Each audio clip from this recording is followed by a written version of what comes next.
postavili krátko po roku 1917. Pozostával z trojuholníkového nádvoria s mohutnou vežou a palácom.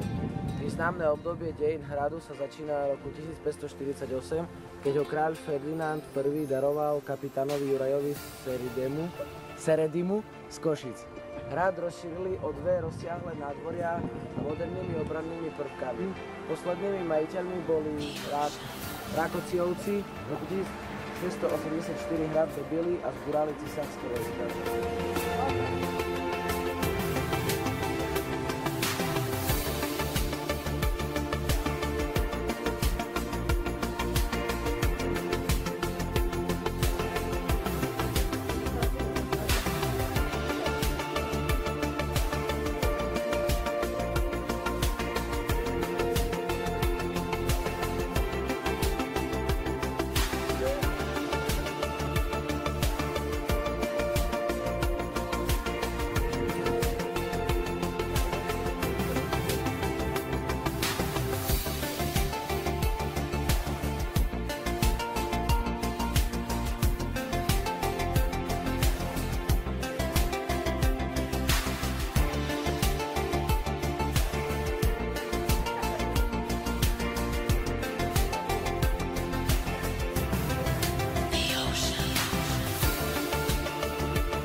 Čo ste nafotili?